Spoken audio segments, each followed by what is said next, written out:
Welcome to GK and current affairs. বন্ধুরা, আজ আমরা এখানে ভূগোল বিষয়টির কিছু প্রশ্ন নিয়ে আলোচনা করব, যা আগামী পরীক্ষার জন্য, বিশেষ করে গ্রুপ ডি পরীক্ষার জন্য বিশেষ গুরুত্বপূর্ণ। আর ভিডিওটিকে দেখার আগে লাইক, কমেন্ট এবং শেয়ার করবেন এবং অবশ্যই সাবস্ক্রাইব করবেন। যে প্রশ্নগুলি হলো: 1. সার্ক কত সালে প্রতিষ্ঠিত হয়? 1985 সালে। 2. সার্ক এর পুরো নাম কি? South Asian association for regional and cooperation. 3. SAARC কটি দেশ নিয়ে গঠিত?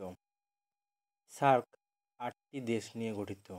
প্রথমে 7টি ছিল, পরে আফগানিস্তান যোগ দেয়।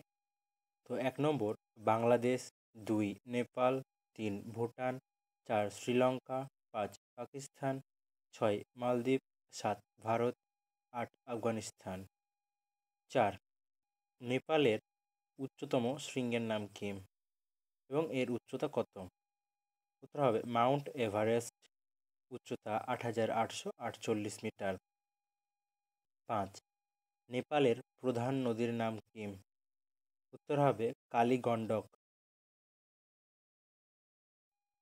6. নেপালের রাজধানীর নাম কি?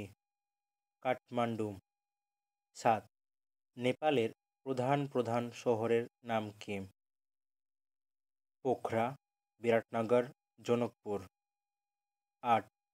ভুটানের উচ্চতম শৃঙ্গের নাম কি? কুলকাংড়ি বা কুলাকাংড়ি, উচ্চতা 7,554 মিটার। 9. ভুটানের প্রধান নদীর নাম কি? মানস। 10. ভুটানের রাজধানীর নাম কি? থিম্পু। 11. ভুটানের প্রধান ভাষার নাম কি? জাংথা। 12. ভুটানের প্রধান শহরগুলি কি কি? ফুন্টসুলিং, পারো, পুনাখা। 13. কোন দেশকে বজ্র বিদ্যুতের বা বজ্রপাতের দেশ বলা হয়? ভুটানকে। 14. ভুটানকে বজ্রপাতের দেশ বলে কেন? কারণ ভুটানে প্রচুর বজ্রবিদ্যুৎ সহ প্রবল বৃষ্টিপাত হয় বলে ভুটানকে বজ্রপাতের দেশ বলে। 15. বাংলাদেশের প্রধান নদীর নাম কি? মেঘনা। 16. বাংলাদেশের রাজধানীর নাম কি? ঢাকা। 17. বাংলাদেশের সর্বোচ্চ শৃঙ্গের নাম কি? কেওক্রাডাং। 18. বাংলাদেশের প্রধান শহরের নাম কি? চট্টগ্রাম, শ্রীহট্ট, খুলনা ইত্যাদি। 19.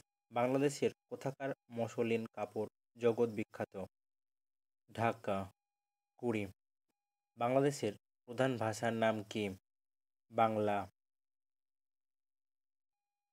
ভিডিওটিকে দেখার জন্য অসংখ্য ধন্যবাদ।